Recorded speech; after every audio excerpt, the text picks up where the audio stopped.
in our feature match, we have Hugaard, Arthur and De Waal Tom, two well-known players of the Gentry community.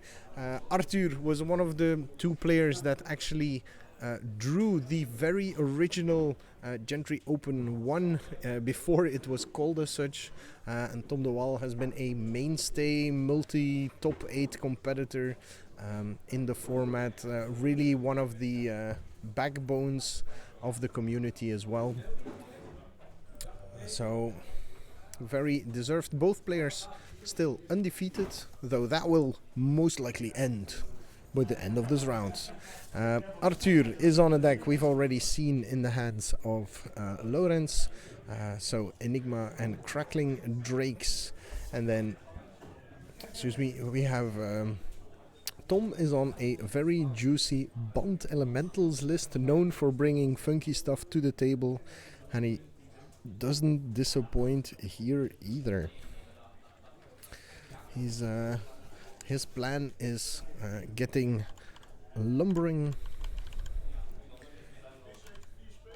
Battlement out apparently, and then using a mirror image to go infinite.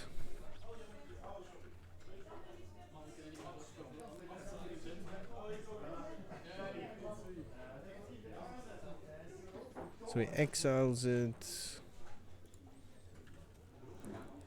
makes a copy, exiles it. They come back when this leaves the battlefield. So he gets infinite number of creatures entering the battlefield. And then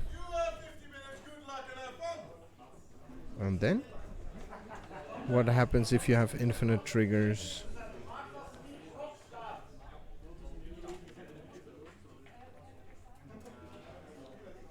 No, he loops other creatures as well together with them.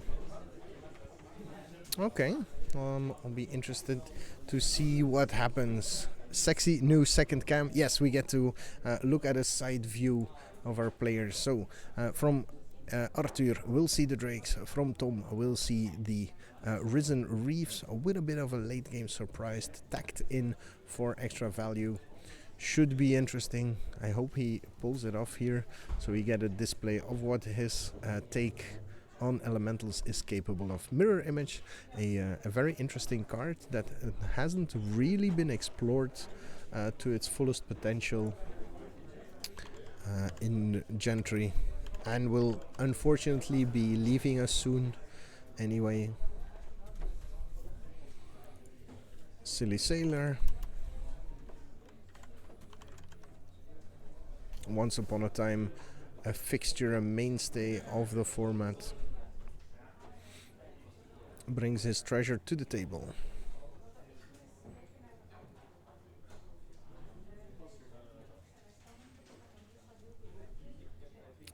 Arthur has a hand that can turn on the explosiveness quite fast. Has a Crackling Drake, yes. Crash Through. And some burn spells. I think that's even a Tormenting Voice hiding out there. Come on, load the card. And we have an Elite Guard Mage.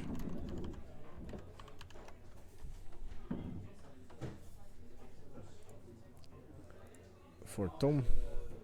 So you already see some of the creatures it can go infinite with. Is it playing Neoform to find the battlements as well? No, doesn't seem like it.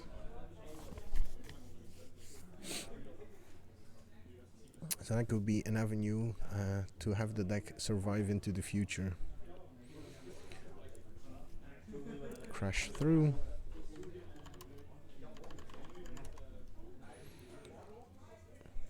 Oh, no, it's Warlord's Fury, but it does the same thing. Crash Through. Yeah, he's playing 4 Crash Through, 1 Warlord's Fury.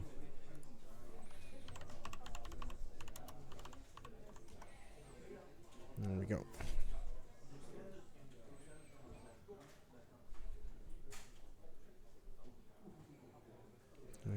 has the option of lightning strike, yeah.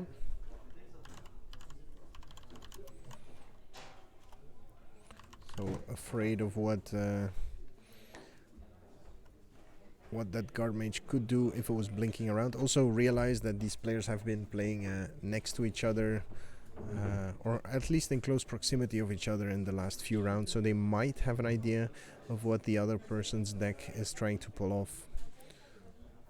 Second elite guard mage for Tom, keeping his life total healthy and drawing him deeper into his deck.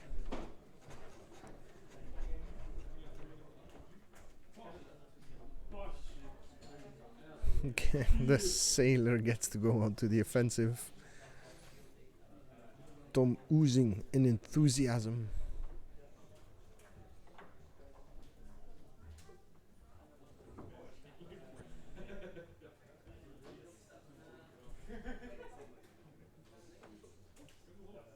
As Arthur keeps throwing spells into the graveyard. Sees a shock. Now on its own it doesn't do much, but it's an easy toss into the graveyard for some extra damage. Yeah. Chooses to keep it, as we still have a lot of things. Tormenting Voice, discarding the extra land. Gets land and another land.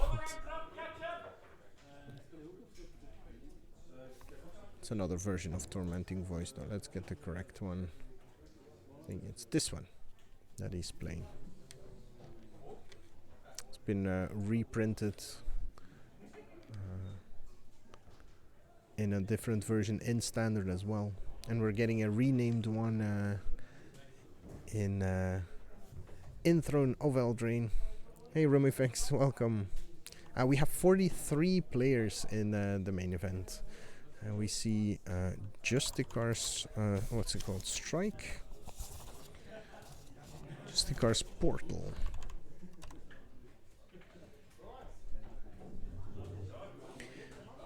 It gains first strike. Not sure why you would want to play this instead of Teferi's Time Twist.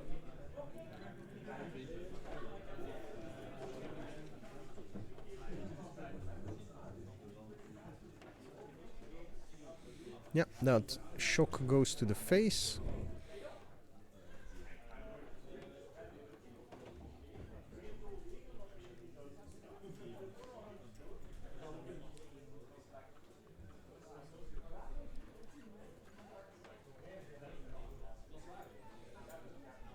We have block and blink on one of them, taking the other one, then take 7 from a well-stocked graveyard, and we have a dive down and a Niv Mizzet waiting for Arthur.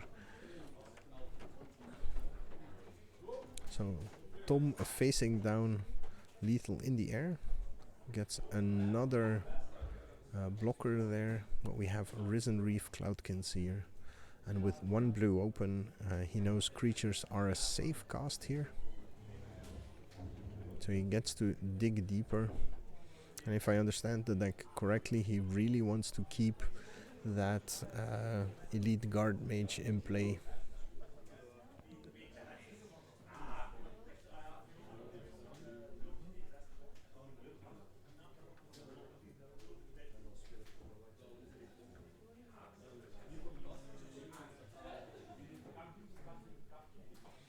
Cross-coded. I haven't played MTG in months. Feels bad, man. Yes. That must feel bad. It's best game ever. It's an interesting badge you have there. All Access Pass 2018. No clue what that's for, but it looks cool. Hey, if you haven't played in ages, you you should try this format. It's easy to build. If you know some friends who draft from time to time, cards are easy to get to, and it's just a great environment. Yeah, come down to Outpost. Say hi. We're doing Gentry side events as well. And there's going to be a Chaos draft and the possibility to do Battle Bond 2-headed giant drafts. So yeah, come have a look. It's Outpost Kent. I'm not sure who you are, so. And we have Niv Mizzet here.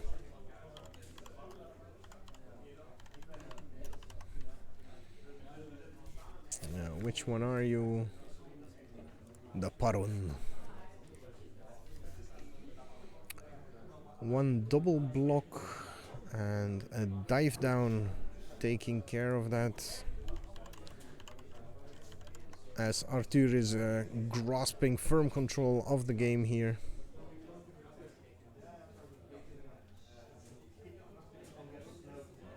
Oh yeah, if you have a deck that has some Crackling Drakes and Niv Mizzets, you have a very good base to start off with what Arthur is playing. And that was game 1, going to Arthur with one of the more solid and intricate control tempo decks that we have. Let's see what he's bringing for game 2 and 3. You recognize this place? Yeah, that's how it works. Some Burning Prophets and Omen Speakers. I don't think that those are very valuable. Dive Down, Shivan Fire, Negate, Disdainful Stroke, Dual Shot, Essence Scatter, Spell Pierce. I'm guessing that that Spell Pierces are going to be an important part. Spell Pierce, Essence Scatter for sure. Disdainful Stroke maybe. Though he hasn't really seen the reasons for it. Shivan Fire to get rid of those Risen Reefs, while Tom has Negate, Naturalize. He still plays the Naturalize instead of the Return to Nature. The Deep Freeze and Healer of the Glade.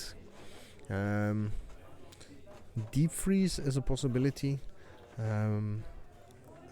And negates to fight some of the spell-based interactions.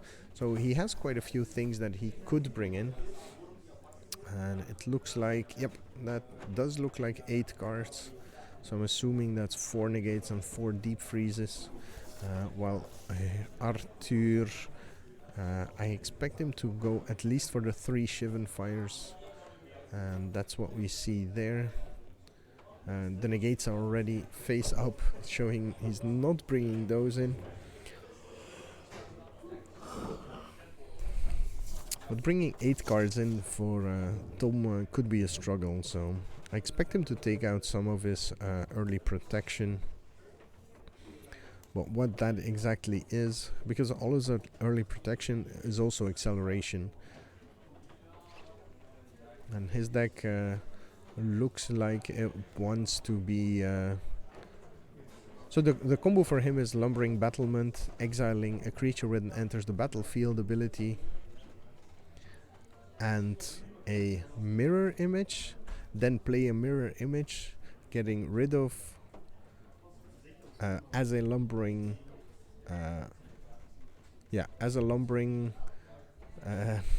beast, to bring back a Mirror Image, and whatever creature hasn't entered the battlefield that makes a Lumbering Image that exiles the original one. So he needs 2 Mirror Images and an ETB together with his rare to do the crazy combo. I'm loving this. I'm loving every second of this.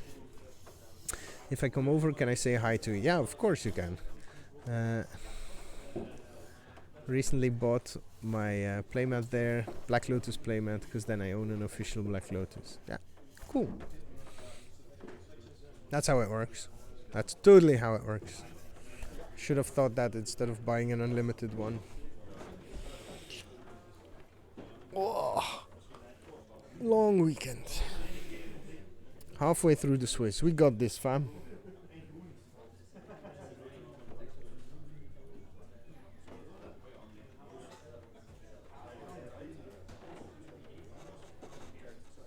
Oh, we have 305 followers. I never realized we went over 300. I feel like I should have done something. Sniff. Oh, and we have a subscriber cross-coded. Thank you very much. Yeah, I'll have a... What do I say usually when I get a sub? Is... Put your axe in the long... No, something in the longhouse. It's been so long since I got a subscriber. We can go buy a booster pack now. Yes. Do you have arena play? Usually when we don't do live events, this channel is dedicated to arena play, yes. But right now we have a live event, the Gentry Open, that we're covering on this channel. And that's going to last for at least another 6 hours or so. So if you're antsy for some arena,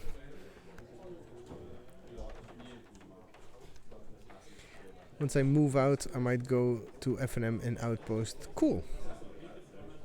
Hey, we got another subscriber. That's awesome. Thank you very much, Crosscoded. Says, join the longhouse, have a seat by the hearth and hang your axe. Join the party. Okay, our players seem to be ready for game 2. Currently Kortrijk is closer.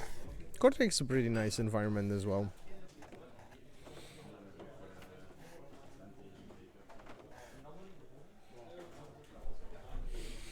Okay, so let's see. Arthur won game 1, doing what pretty much doing what drakes do. Slow the game down enough to let their drakes grow into near one-hit kill monsters, and then making sure that that one hit actually comes through. Tom was trying to set up something that we haven't seen really come through, but both players are on 7 and we should get a good match here.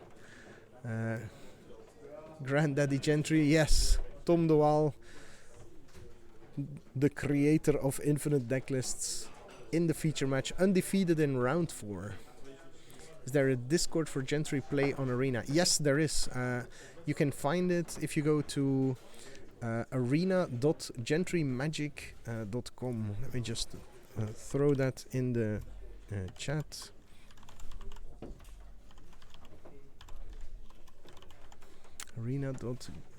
I can't talk anymore. There we go. That should get you there. I know, I haven't had time to put a bot yet, but let's get back to coverage as we see a search for Ascanta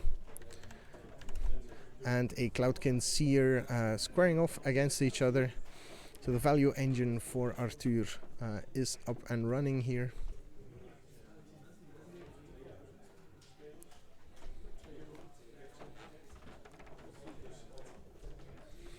Yeah, once I have some time, and that's going to be October, November, hopefully, then I'm gonna put some time in cleaning up the stream and adding some features.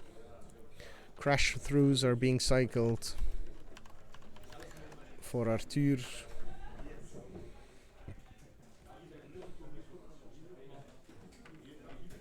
That's 3 of them as a elite guard mage.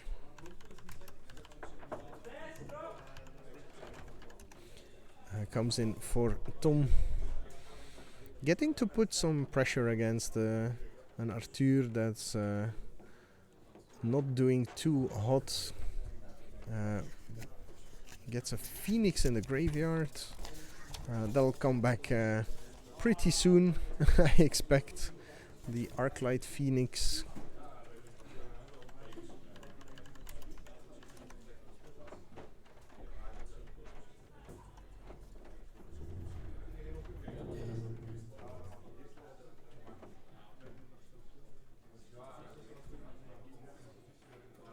Hey, backseating's always welcome, cross-coded.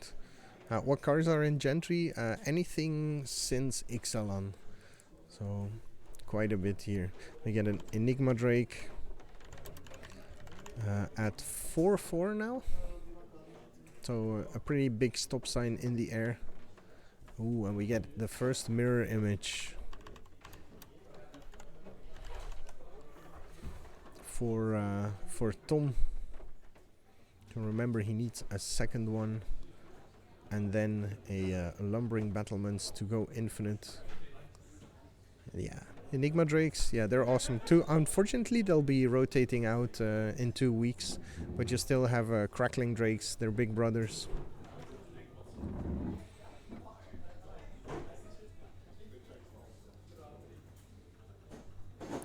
So the mirror image is now a second elite guard.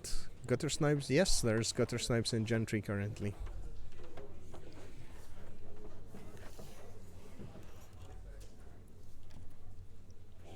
Excuse me. Yep. Blue-red spells, definitely a deck, and definitely a deck that's very much still playable. If it's made out of mostly Guilds of Ravnica City of Guilds cards, no. What's the set? The most recent Ravnica set. Then your entire deck is legal at this point, and will stay legal after the rotation that's about to hit. So Arthur, Warlord's Fury. Just getting rid of some cards and drawing fresh ones, pumping his drakes in the meantime, and looking for some interaction on the table, I suppose. Chart the course.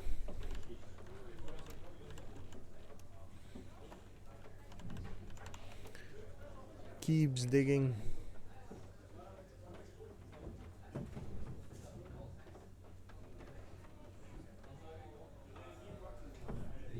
I think Gutter Snipe is in Ravnica, no? Let's have a look.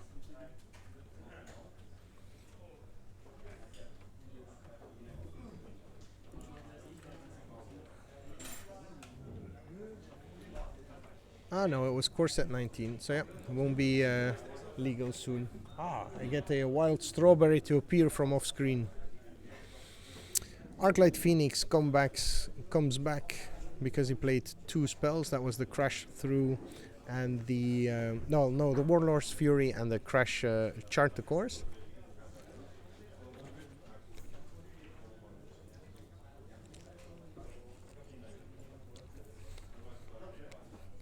And that also means that suddenly Arthur has set up a board that can finish the game in quick fashion.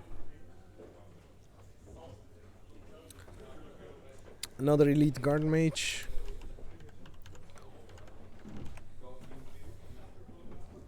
For Tom. Now he just needs to find his lumbering armaments to go completely crazy.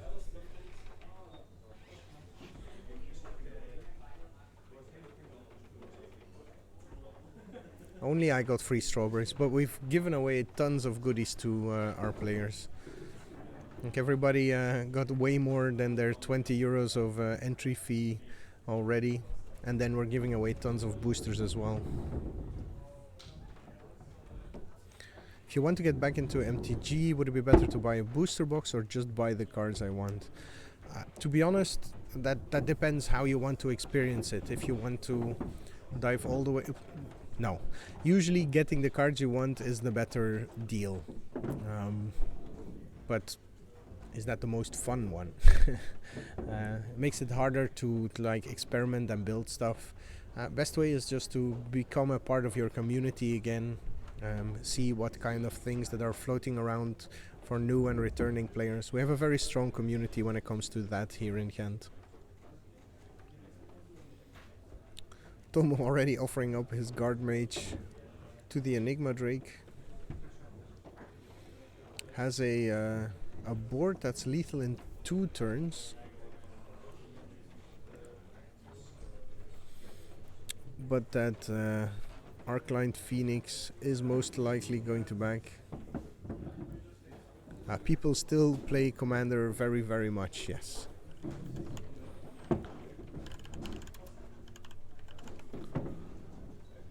That's your thing. You'll find interested people anywhere, and there's no restriction on languages.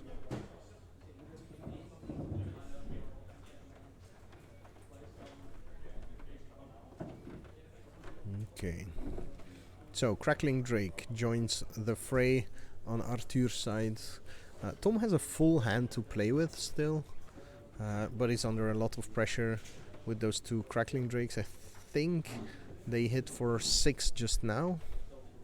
So 2 more spells and that would be a lethal counterattack. Deep Freeze takes care of one, but a dive down stops that plan. As Mirror Image comes in as a copy of, I'm guessing, Elite Guard Mage.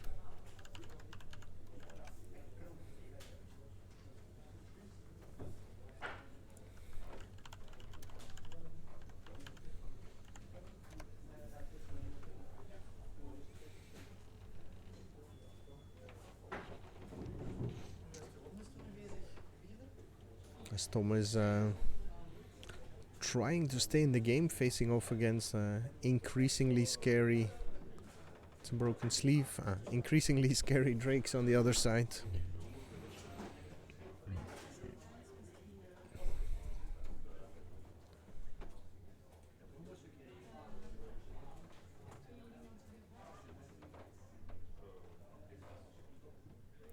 Pepin.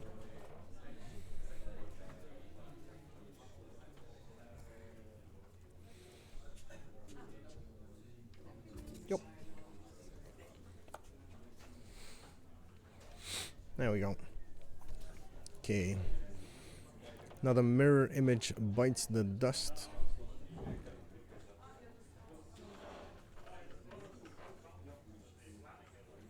And Arthur drops to single digits here.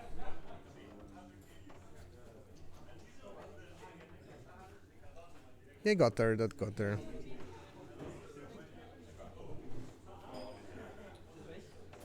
No Hearthstone lingo in here, chat.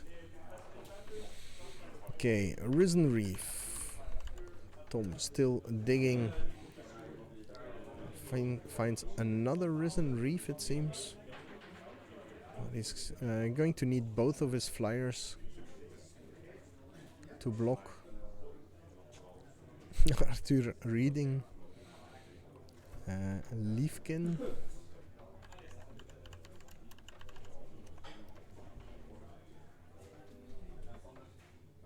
Arthur pausing the game just to imply that he has counter mana up.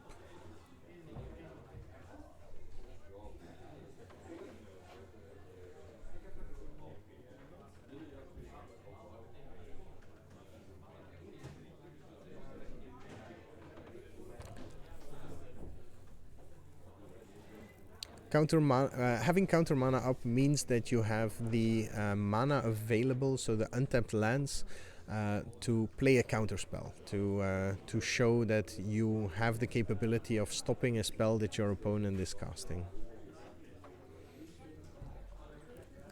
Activates his Ascanta, looks at the top 4 cards, gets to take a non-creature spell from it, finds a Crashed Through, just another card to draw. But it's also, I think, trample for his Drakes. So even the chump block plan goes out the window. And that means Arthur wins this match 2-0. Not giving Tom the chance to showcase what his deck is capable of. Let's hope we get another chance to see that as we wrap this round up and we go